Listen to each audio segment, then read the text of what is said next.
아멘. 7가지 죄악에 대해서 얘기하고 있습니다. 교만, 두 번째, 시기, 질투, 오늘 세 번째, 분노에 대한 이야기, 그것을 나누고 있습니다. 사람은 분노를 갖고 있다. 분노가 긍정적인 분노도 있고, 잘못된 분노, 오늘은 잘못된 분노에 대한 이야기입니다.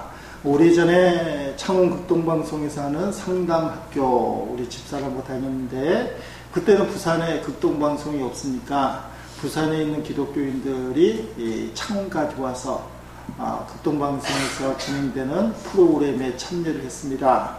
그러니까 부산에서 창원 극동방송까지 오려면 나름대로 열심히 있어야 되는 사람들이 모여서 상담학교, 아마 석 달 코스 같은데 일주일에 한 번 모여서 그 코스 중에는 자신의 어떤 안 좋은 감정들, 왜 상담을 해야 되는지, 그런 이야기들을 나눈 것 같아요. 매주 강사가 달라서 수업을 진행하는데, 한 번은 부산에서 온 어떤 여자 집사님이 이런 말을 한 것을 기억합니다.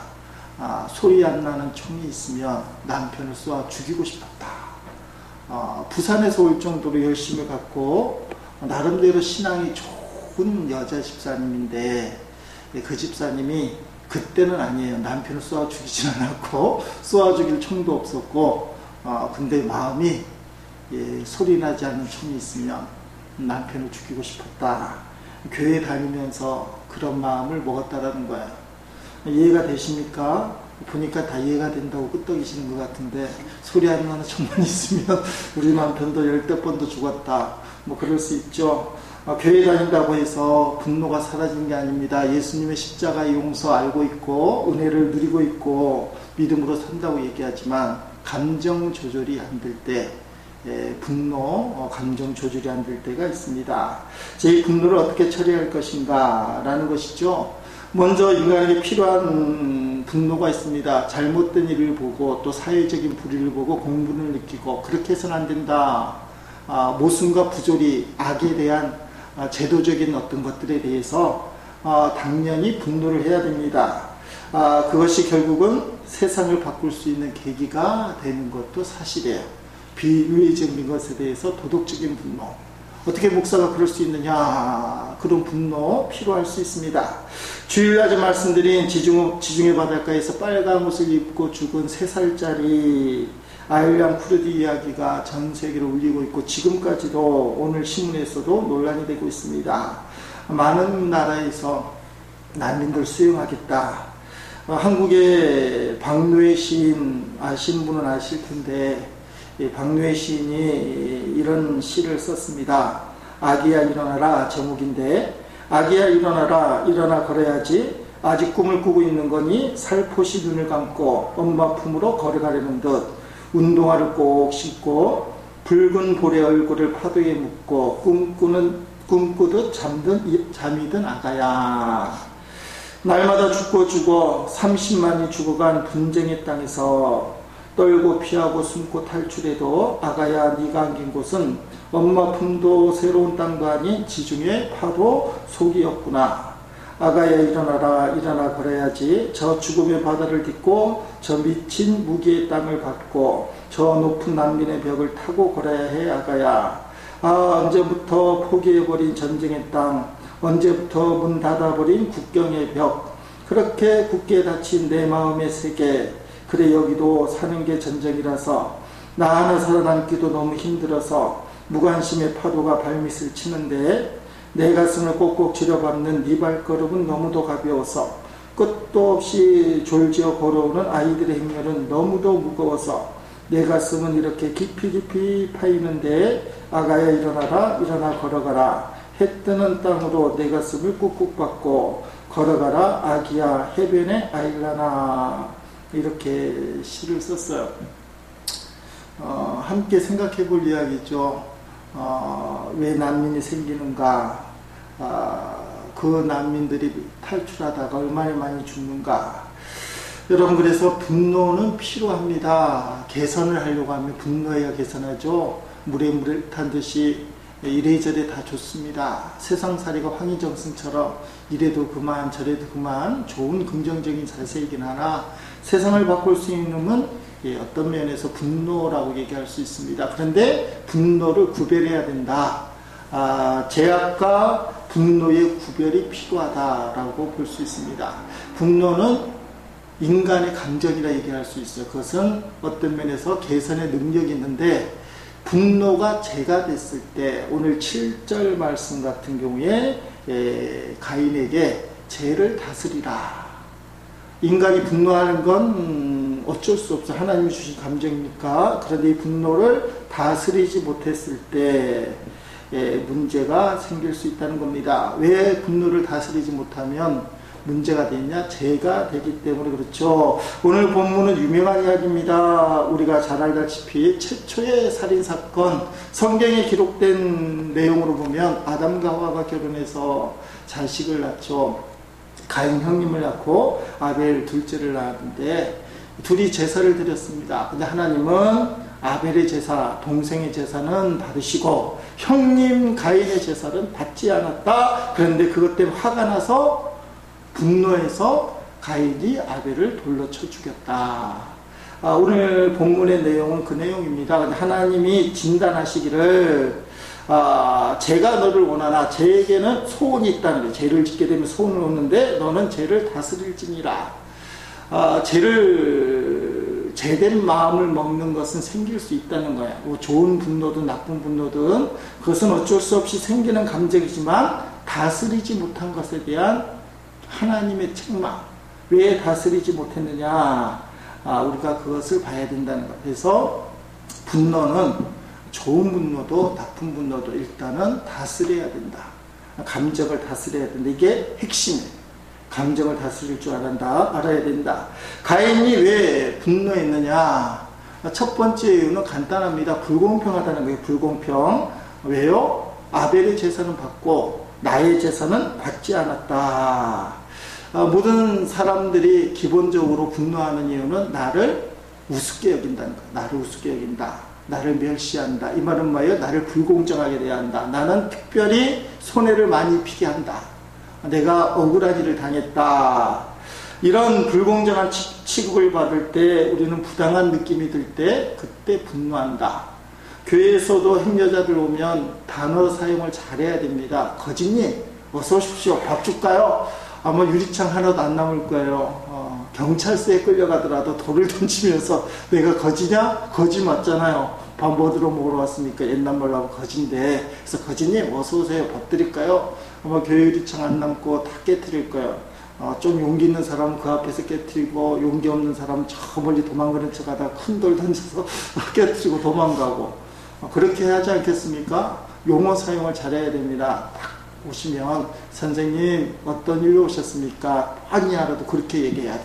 어쩌다가 오셨습니까? 하면 안 돼. 어떤 일로 오셨습니까? 용무가 뭡니까? 그럼 이제 머리 긁으면서 배가 좀 고파서요. 그렇습니까? 우리 교회는 돈은 안 드리고 딱 말해야 돼. 돈은 안 드리고 라면 끓여드립니다. 사실은 그 사람이 얻어먹으러 다니는 것보다 행여자 대하는 노하우가 우리가 더 많거든요. 오랫동안 했기 때문에 별하의 행여자를 다 만나봐서 사실은 그 사람의 노숙생활보다 더 깊은 노하우가 있죠. 그래서 선생님 우리는 라면만 끓여드립니다. 하면 됐다 안 됐다. 라면을 생채로 줘라. 라면 생채로 주는 법은 없습니다. 우리가 좀 피곤하더라도 반드시 끓여드립니다. 드시고 가실래요? 그냥 가실래요? 이렇게 묻게 되죠. 자기를 낮추어 보면 분노해요. 행여자도 거지 맞는데 행여자님, 거지님 하면 팽 돕니다. 속이 드러나니까. 그러니까 사람이 자신을 좀 우습게 여긴다. 오늘 본문의 가인의 핵심은 우습게 여긴다는 거예요. 자, 본문에 보면 우리가 가인을 좀 부정적으로 얘기해서 그렇지 전체 내용으로 보면 가인이 화날만 하잖아요. 똑같이 제사를 드렸는데 하나님은 아벨을 제사를 받으시고 나의 제사는 안 받으시고. 자, 그러나 똑같은 제사에 대한 이야기 그렇지 않다는 거예요. 여기서 우리가 꼭 집어야 될 것, 결론도 얘기하겠지만 문제를 자기에게서 찾지 않으면 화가 난다는 거예요. 화가 났을 때 첫 번째 현상이 나옵니다. 5절에 가인이 몹시 분하여 안색이 변하니 얼굴색이 확 변해요. 여기서 교활한 사람과 순진한 사람이 차이가 있죠. 교활한 사람들은 안색이 잘 안 변해요. 싹 숨겨놓고 나중에 복수를 합니다. 근데 우리같이 순진한 사람치기 끼는 사람, 어떤 면에서 자기를 이렇게 숨길 줄 모르는 사람들은 안색이 표시가 탁 나요. 가인이 그런 면에서는 순진한 사람이에요. 얼굴 안색이 싹 바뀌니까 하나님이 6절에 가인에게 이르시되 네가 분하여 함을 어찌 됨이며 안색이 변함을 어찌 됨이냐. 얼굴 색깔이 왜 그렇게 바뀌었냐. 그렇게 이야기하고 있습니다. 자, 살펴봅시다. 2절에 보니까 아벨은 양치는 자였고 가인은 농사하는 자였더라. 이것도 기분 나쁘잖아요. 가인의 입장에서 형님부터 써야 되는데 창세기 쓴 걸 보니까 동생부터 써요. 1절에는 분명히 그렇게 나오잖아요. 가인을 낳고 이르되 내가 여호와로 말미암아 등남하였다. 그리고 가인하고 아벨을 낳았는데, 이렇게 되면 보통 어떻게 기록돼야 돼요?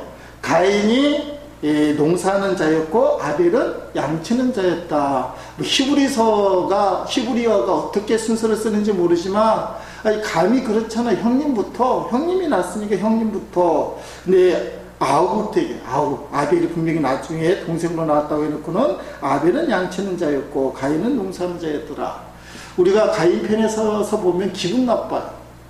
동생 먼저 썼다는 겁니다. 그리고 제사 드리는 것도 마찬가지예요. 3절 세월이 지난 후에 이제 양육을 받다가 나이가 먹어서 하나님 앞에 이제 제사 드릴 쯤 됐어요. 제사 드릴 쯤 됐을 때 당연히 가인은 농사를 지니까 땅의 수산으로 제물을 삼아 여호와께 드렸고, 자, 목장 양치는 아벨은 자기도 양의 첫 새끼와 그 기름으로 드렸더니 여호와께서 아벨과 그의 제물은 받으셨으나 가인과 그의 제물은 받지 아니하신지라. 그래서 가인이 얼굴 안색이 확 변해서 분노가 막 차오르고, 별 문제가 없는 것 같아요. 그런데 하나님은 가인의 제사는 안 받고 아벨의 제사는 받았다.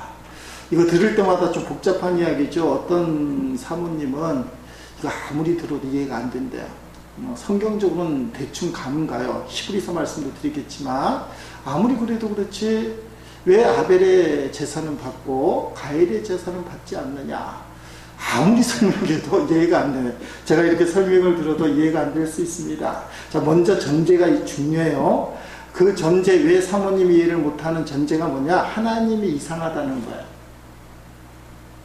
이렇게 생각하면 성경 전체가 뒤틀어집니다. 자, 따라합시다. 하나님은 틀리지 않다. 이 전제에서 성경을 풀어야 나가야만 매듭이 지어져요. 근데 하나님이 이상하다 생각하면 그 전제에서 성경을 읽으면 그 사모님처럼 됩니다. 아무리 성경 들여다 설명을 해도 아무리 그래도 그렇지, 어떻게 가인이 아벨을 쳐 죽일 만큼 하나님이 가인을 기분 나쁘게 하셨을까? 자, 하나님은 틀리잖아요. 하나님은 사랑이셔요. 그럼에도 불구하고 아벨의 제사만 받으시면은 이유가 있다. 그래서 성경학자들이 연구를 많이 하는데 두 가지로 나눕니다. 첫째는 피의 제사가 아니었다.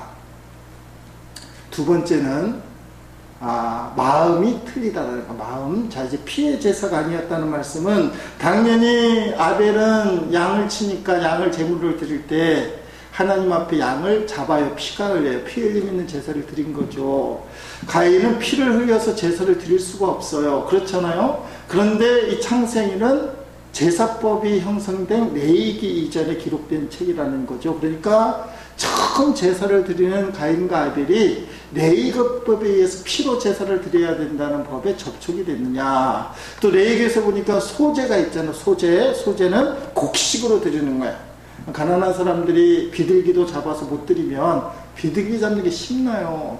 지금이야 이 비둘기가 정신없어서 사람들하고 가까이 시내가에 구구구 하지만 산비둘기를 어떻게 잡아요? 가난한 사람이 잘 먹지도 못하고. 그러니까 비둘기를 못 잡는 농산꾼들은 곡식으로 하나님 앞에 제물로 드렸어요. 그럼 하나님이 그걸 받으신다. 그게 소제예요. 그러니까 레위기법에도 소제를 받으셔요.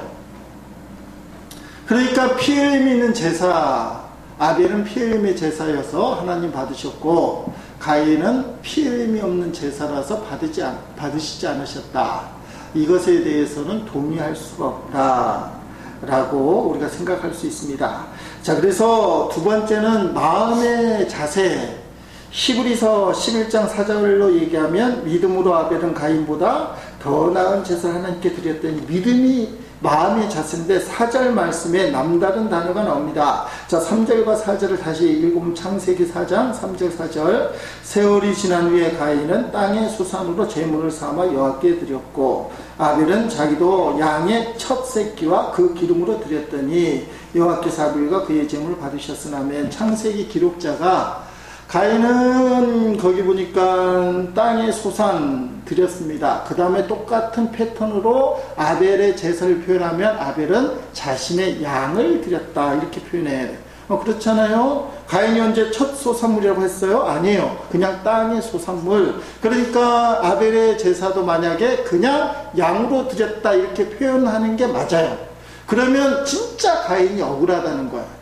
똑같은 제사를 드렸는데. 그런데 성경학자들이 몇천 년을 연구해서 왜 아벨의 제사가 믿음의 제사냐? 첫 새끼, 따라합시다. 첫 새끼.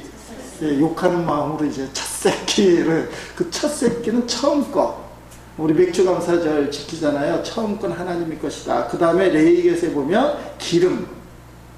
그건 양으로 드렸다면 얘기하면 돼. 양으로. 그런데 양이라고 표현하지 않고 양의 첫 번째 새끼와 두 번째 기름. 기름은 하나님 앞에 구별된 거예요. 그래서 불태워서 하나님 앞에 올려드려요. 아니, 동물 기름도 필요하잖아요. 때로는 살아가는데 사람들이. 근데 사람 게 아니에요. 누구 거예요? 하나님 거. 그러니까 아벨이 제사를 드린 거는 하나님이 기뻐하는 믿음의 제사. 히브리서 11장 4절 말씀으로 믿음으로 드렸는데 중심이 하나님께 있었다는 거예요. 하나님이 원하는 첫 번째 양의 새끼, 그 다음에 기름을 드렸다. 그러니까 3절 말씀에 가인은 땅의 소산, 그냥 별 의미가 없어요. 땅에 있는 것 중에 하나, 그 중에 뭐 좋은 걸 선별했는지 보지만 인간의 마음으로 드렸고, 아벨은 히브리서 11장 4절 말씀으로 얘기하면 믿음으로 하나님이 기뻐하시는 것, 사람의 생각이 아닌 첫 번째 양의 새끼와 기름을 하나님 앞에 드렸다라는 거예요. 자, 이 말은 뭡니까? 예배하는 태도가 틀렸다. 가인과 아벨이 틀렸다. 히브리서 말씀 계속 이야기하지만 아벨에게는 믿음으로 하나님 앞에 예배드렸고 가인은 이 믿음으로 드리지 않은 것으로 판별이 난다. 그걸 하나님이 보셨다라는 겁니다. 아벨은 믿음으로 드린 게 분명하고 가인은 믿음으로 드리지 않은 것으로 보인다.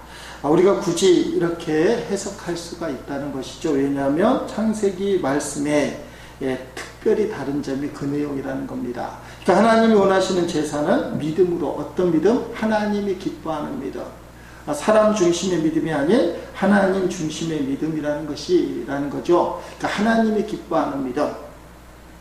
아벨은 첫 새끼와 기름으로 드렸다. 자, 여기서 아쉬운 게 있습니다. 가인이 불공평을 느낀 거는 내가 잘못이 없다고 생각한 거예요. 아벨하고 나하고 똑같은 제사를 드렸는데 아벨 것만 받았다. 근데 똑같은 게 아니에요. 이쯤에서 고민해야 될 게 뭡니까? 내가 무슨 잘못을 했을까? 나에게 있는 문제가 뭘까? 가인은 그 생각을 전혀 안 한 거야. 똑같은데 하나님은 아벨 것만 받고 내 건 안 받았다. 자기 문제에 대한 고민이 없었습니다. 이게 죄성이라는 거야. 나는 잘못한 게 없는데 왜 나에게 이런 어려움이 생길까? 이런 생각하는 게 죄성이라는 거야. 아니, 그게 당연한 감정이라고 얘기하지만 당연한 감정이 아니라는 거야. 내가 생각지도 않는 부당한 일을 당한다. 내가 뭐 잘못했다고 병에 걸릴까? 내가 뭘 잘못했다고 우리가 이렇게 돈에 쪼달릴까? 내가 뭘 잘못했다고 우리 자식에게 이런 문제가 생길까? 이런 것 자체가 성경적으로 얘기하면 좀 깊은 이야기지만 그게 잘못이다, 죄악일 수 있다. 왜 그렇습니까? 성경에 보면 모진 고난 가운데서도 불평하지 않는 사람들이 나와요. 대표적으로 요셉과 같은 사람.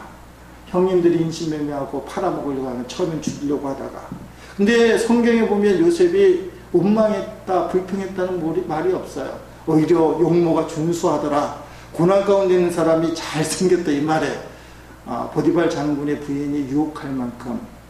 아니, 그렇잖아요. 아무리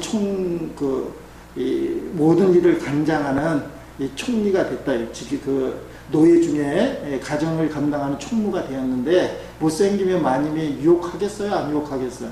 못생기면 관심도 없어요.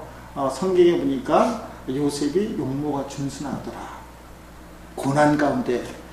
진짜 생각지도 못할 고난이잖아요. 형님들 자기를 죽이려고 하고, 버림받았고, 그런 입장에서도 그는 하나님을 생각했어요. 참았다 이 말이에요. 자, 가인의 분노의 원인 중에 하나가 자신의 잘못을 깨닫지 못하고 그 다음에 참지 못했다. 거기서 문제였다는 것을 보게 돼요. 어쨌든 간에 첫 번째 분노의 이유가 뭐냐, 우리가 이것을 잘 살펴봐야 되는데, 내가 불공평하다, 내가 부당한 취급을 받는다 라는 그런 상한 감정을 어떻게 다룰 것인가. 자기한테 온 일을 찾지 아니하면 분노하게 돼요. 기분 나쁘게 된다. 왜 나만 이런 취급당하느냐. 나는 똑같이 했는데, 솔직히 더 열심히 했는데 왜 내가 이런 부당한 취급을 받느냐. 그게 이제 분노의 첫 번째 원인. 조금 더 살펴보면 분노의 두 번째 원인은 경쟁 관계로 생각을 했어요. 아벨의 제사가 받으면 아벨은 나보다 나은 사람, 내 제사를 안 받으니 나는 아벨보다 못한 사람, 사람과의 경쟁 관계로 생각했을 때 사람은 분노합니다. 쉽게 말하면 나보다 돈을 더 많이 버는 김씨는 기분이 나빠요. 우리가 흔히 말하는 게 있잖아요. 초등학교 다닐 때는 맨날 코 찔찔 흘리면서 꼴찌만 하던 놈이 갑자기 돈을 없어 벌어갖고 양복에 좋은 차 타고 다니면서 친구들에게 막 이제 의시되고, 꼴구견이야. 제가 초등학교 다닐 때 진짜 형편없는 애였는데, 이게 뭐예요? 경쟁 관계네요. 나보다 못하던 놈이 나보다 잘 된 게 이해가 안 된다. 그렇게 얘기할 수 있죠. 자, 경쟁 관계라는 게 뭡니까? 나와 너가 다르다라는 거예요. 나와 너가 다르다. 그 마음 속에는 어떤 면에 있어서 내가 너보다 뛰어나다라는 우월감, 이게 교만이라는 것이 들어갈 수 있습니다. 자, 형제라는 게 뭡니까? 함께 나누는 거예요. 그렇잖아요. 찢어지게 가난한 집에서 태어난 형제는 별 수 없어요. 아니, 손가락, 10손가락 깨물어서 안 아픈 손가락하고 다 똑같다고 얘기하지만 사실은 다 틀리잖아요. 형님은 잘해주고 동생은 안 해주는 경우가 있고, 학교 들어가면 말 잘 듣고 공부 잘하는 애는 잘해주고, 그 다음에 말 안 듣고 공부 못하면 안 해주는 건 사실이에요. 그래 봤자 어떻게 해요? 부모님 생활 영향력 아래에요. 그렇잖아요. 하루에 3끼를 못 먹고 2끼밖에 못 먹으면 형님이든 동생이든 결국은 2끼밖에 못 먹는 거야. 밥의 차이가 좀 있을는지 모르지만 쉽게 말하면 형제는 동고동락하는 거예요. 자, 그래서 하나님은 우리에게 뭘 요구하느냐? 너희는 경쟁 관계가 아니라 형제라는 거, 형제. 교회 오면 형제님, 자매님 그러잖아요. 아마 교회 패턴이 많이 달라질 겁니다. 권위를 무너지는 시대가 돼서 교회 패턴 중에 직분 얘기하는 패턴이 사라질 거예요. 예수전도단 같은 데는 목사님을 형제라 부르기 시작한 지 벌써 몇십 년이 됐고, 교회 중에서도 장로님, 권사님, 집사님 안 부르고 몽땅 형제님. 근데 목사님은 교회에서 형제님이라고 부르진 않는데 장로님까지, 왜 그런지 모르겠어요. 목사한테도 형제라고 해도 될 것 같은데, 옆에 창원에 있는 산성교회 같은 경우에도 그렇게 해요. 그래서 연합 모임 가질 때 장로님한테 형제라고 해야 되나, 장로님이라고 해야 되나, 그 교회에서는 형제라고 얘기하는데, 아마 이제 교회들이 직분에 대한 호칭이 조금씩 무너지지 않을까. 그래서 형제 자매가 맞다. 왜냐하면 교회는 형제 자매이기 때문에. 지금 가인은 동생 아벨을 경쟁자로 봤어요. 저가 제사를 드렸는데 아벨의 제사는 하나님이 받으시고 내 제사는 안 받았다. 그래서 기분이 나쁜 거예요. 나보다 훨씬 뛰어나다. 나는 저 사람보다 조금 떨어졌다. 그것도 동생인데. 자, 하나님의 말씀이 참 재미있습니다. 뭐라고 얘기하느냐? 9절 말씀 한번 읽어봅니다. 여호와께서 가인에게 이르시되 네 아우 아벨이 어디냐? 아멘. 자, 하나님이 동생을 죽인 가인에게 너가 죽인 동생 아벨은 뭐라고 얘기해요? 너의 동생, 형제를 얘기해요. 너의 동생이잖아. 너 동생 어디 있느냐? 그러면 내 동생. 그런데 형님인 가인이 뭐라고 얘기하느냐? 계속 읽어봅니다. 그가 이르되 가인이죠. 내가 알지 못하나이다. 내가 내 아우를 지키는 자니까. 아멘. 자, 동생을 지키는 형님이 맞아요? 동생을 지키지 않는 형님이 맞아요? 지키는 게 형님이에요. 서로가 서로를 지키는 거. 그 형제 관계잖아요.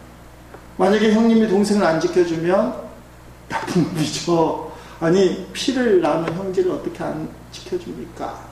형제가 있어요. 형제에는 사랑이에요. 피로, 사람의 힘으로 끊을 수 없던 형제. 이게 없으면 안 된다는 거예요. 경쟁 관계로만 생각해서는 안 되는 겁니다. 어떤 직장에서 기분 나쁜 왕따 당하는 직원이 하나 있어요. 이 사람의 특징이 뭐냐? 옆에 있는 사람이 이 사람에게 A씨에게 A씨 저 화장실에 잠깐 갑니다 하고 자리를 비웠어요. B씨가 화장실에 갔는데 전화가 왔습니다. A씨가 전화를 받더니 B씨가 있습니까? 했더니 A씨가 이런 얘기해. 지금 자리에 없습니다. 끊었어요. 자, A씨가 거짓말 했나요? 거짓말 안 했나요? 거짓말 안 했잖아요. 자리에 없으니까. 자리에 없습니다. 자, 사랑의 관점에서 보면 거짓말을 했나요? 안 했나요? 형제의 동료애로 보면 거짓말을 한 거죠. B씨가 A씨에게 화장실에 가겠습니다 라고 얘기했을 때 혹시 전화가 오면 무슨 말이에요? 화장실에 갔다고 얘기 좀 해달라라는 간접적인 표현이잖아요. 근데 현상적으로 뭐라고 얘기했어요? 자리에 없습니다. 거짓말은 아니지만 형제의 동료의 사랑의 관점에서 보면 A씨는 거짓말을 한 거예요. 뭐라고 얘기를 해야 됩니까? 예, 지금 자리에 없지만 잠깐 자리를 비웠는데 화장실에 갔습니다. 혹시 전해주실 말씀이 있든지 저에게 말씀하시는지 아니면 조금 이따 전화하면 통화가 가능하겠습니다. 이렇게 해줘야 되는 거잖아요. 자, 살아가면서 우리가 본의 아니게 사실대로 얘기하지만 사랑이 없다. 형제의 관계가 아니라 경쟁 관계라는 거예요. 경쟁 관계.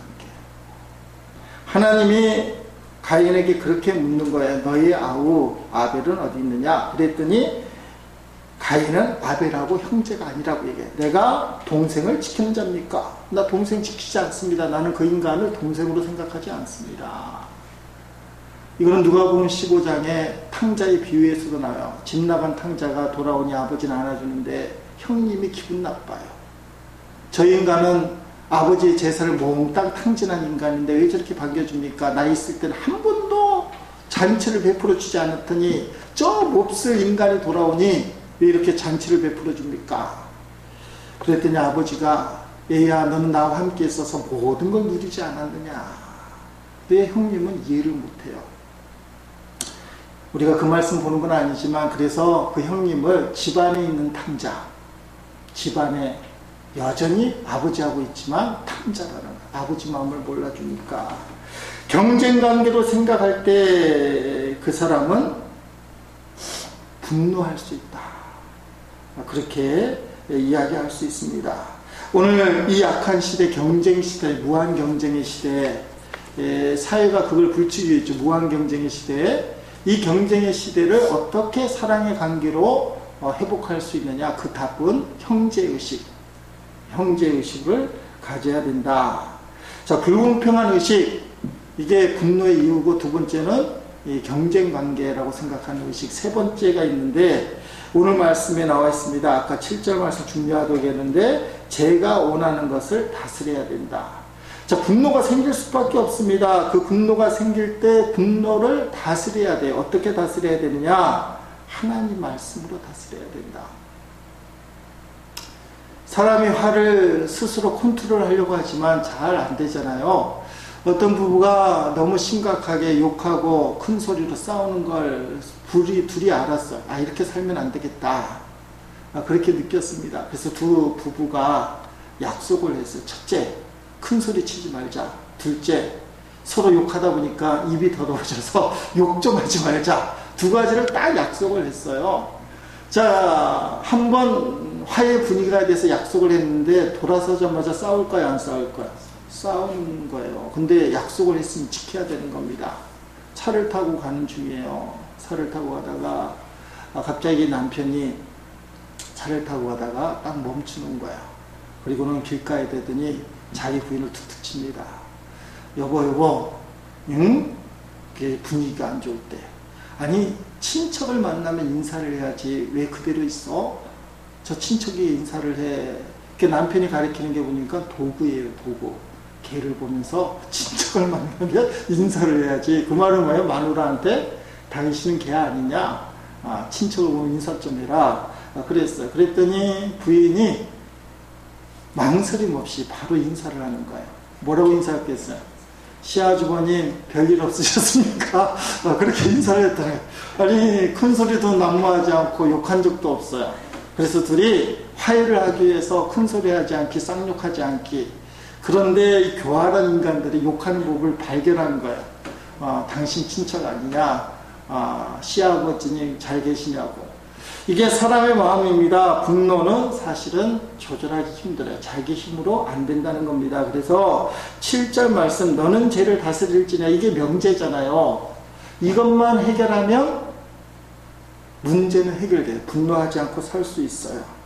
자, 그래서 우리가 어떻게 해야 되느냐, 이제 찾아보려고 에베소 4장 26절 유명한 말입니다. 분을 내어도 죄를 짓지 말며. 7절과 비슷한 말씀이죠.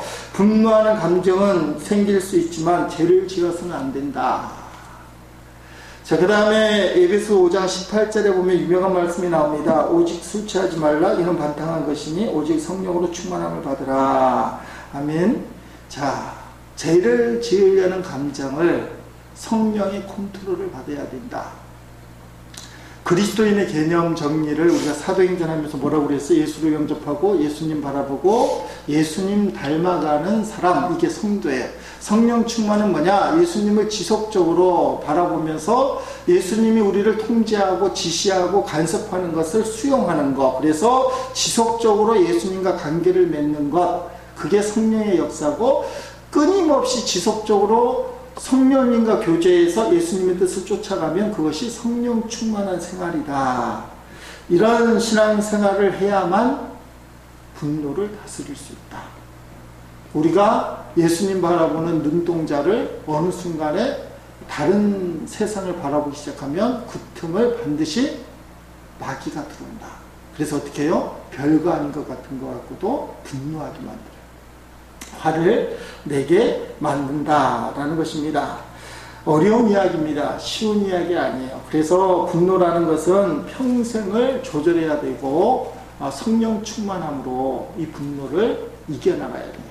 자, 분노를 해결하는 방법은 말씀을 드려요. 첫째는 분노의 원인이 바깥에 있다고 생각하면 돼요. 그 사람에게 환경에 있다. 이러면 분노가 해결되지 않아요. 분노의 원인은 바로 내 자신에게 있다. 가인의 입장으로 들어가 보면 아벨이 하나님 앞에 제사를 드려서 하나님이 받으시고 자기 제사를 안 받으면, 자, 마음 착한 믿음이 좋은 가인이라고 추정을 하면 이제 좀 가인이라고 그러면 어떤 생각을 할까요? 동생을 사랑하는 사랑이 넘치는 형님, 아이고 우리 하나님이 아벨의 제사는 받았구나. 그놈 참 기특하다. 평상시엔 그렇지 않더니 어떻게 하나님 기뻐하는 제사를 드렸지, 참 대단하다. 나도 다음에 제사 드릴 때는 아벨처럼 제사를 드려야지. 그렇게 생각했을 거예요. 그러니까 아벨을 존중해주고 형제로 존중해주고, 제사가 이제 한 번 드렸고 두 번, 세 번, 네 번 드려야 되잖아요. 평생 제사를 드려야 되니까 하나님 앞에 인정받을 기회는 계속 많다. 그리고 내가 왜 인정을 받지 못할까 고민을 좀 할 거예요. 그게 분노하지 않는 비결이에요. 기분이 나쁘지만 사람은 비교해서, 아무리 형제라고 해도 비교해서 좀 못하면, 지금 못했잖아요. 아벨 제사 받고 나는 안 받아졌기 때문에 기분은 나빠요. 그러나 이 기분 나쁜 것을 상대방을 향한 분노로 표시하죠. 엄청난 분노잖아요. 아벨을 돌로 쳐 죽였어요. 이게 다스리지 않은 거예요. 자, 다스리는 방법이 뭐예요? 첫째, 문제의 원인을 나에게 가져와야 된다. 그래야 다스리기 시작한다는 거예요. 아니, 나는 별 문제가 없어요. 저 인간 왜 저렇게 됐을까? 야, 하나님도 이상하고 아벨도 이상해 하면 아벨을 돌로 쳐 죽여요. 죄를 다스리는 게 아니다. 7절 말씀 보면 분노하지 않기 위해서 죄를 다스리는 방법은 첫째, 문제를 자기에게 가져와야 된다. 내가 문제가 있다. 그래야 분노를 조절할 수 있어요. 상한 감정은 어쩔 수 없어요. 하나님 주신 감정이니까 처음 말씀드린 것처럼 분노 때문에 개선되는 것도 사실이고, 분노 때문에 우리가 우울증 안 걸리고 화병 안 나는 것도 사실이에요. 한국 사람들이 이 화병이란 전 세계적인, 한국 사람이 있는 특별한 이 병, 전 세계 사람 인정하잖아요. 영어 사전에도 화병 자체가 올라갔다는데, 이게 우리나라 사람들이 억압받는 분노예요. 억압받는 분노. 이조 시대 때 분노 표현하면 죽었잖아요. 괜히 허튼 소리 하다가 죽어요. 노무현 대통령이 한 유명한 거 있죠. 그 사람이 대통령 될 때 유명한 연설 중에 우리나라는 한 번도 감정을 표현한 적이 없다. 소위 말하는 민중들이 정권에 대해서 안 좋은 말 하면 다 죽었다. 이게 우리나라 역사다. 근데 자기는 그런 말을 하려고 한다. 그것 때문에 그 당시 세력들의, 세력이라는 표현이 그렇지만 엄청난 지지를 받았잖아요. 우리나라 역사 가운데 민중이 감정을 표현한 적이 없다. 감정을 표현하면 제도적인 억압을 당하고 실제로 희생을 당할 수밖에 없었다. 그래서 부모들이 대학교 다니는 아이들에게 제발 좀 가만히 있어라. 그게 이제 부모들의 이야기, 데모하면 안 되고 잘 있어야 된다고. 보신주의, 한국 역사의 문제다. 그게 화병이라는 거예요. 말 못하고 가슴에 이제 분노를 이렇게 숨겨놨다가 화병이 돼서 이제 몸도 상하고 죽기도 하고 그러는 거죠. 그래서 이 문제를 어떻게 할 것인가, 분노의 문제, 자기 자신에게 찾는 방법. 두 번째, 지극히 교리적인 이야기 따라합시다. 용서와 기도. 성경적으로 예수님이 죄인된 우리, 하나님과 온수된 우리를 분노하지 아니하시고 품어주셨어요. 용서해 주셨어요. 우리가 그렇게 살려고 하지만 안 되잖아요. 안 되니까 어떻게 해야 돼요? 기도해야 돼요. 기도해서 품을 수밖에 없다라는 것입니다. 어쨌든지 간에 풀려고 해야 돼요. 마음속에 그냥 품고 있는 분노보다 풀려고 해야 되는데 세상적으로 풀 수 없잖아요. 그러니까 성도는 지극히 교과서적인 이야기지만 기도로 풀어야 된다. 어떤 목사님이 설교를 하는데 볼링을 좀 치시는데 볼링이 잘 맞는 이유, 공만 던지면 스트라이크 되는 이유, 볼링핀이 장로님으로 보일 때, 장로님으로 보일 때 잘 맞는다는 거야. 샘물교회 박은정 목사님이 그 이야기를 듣고 화를 내셨어요.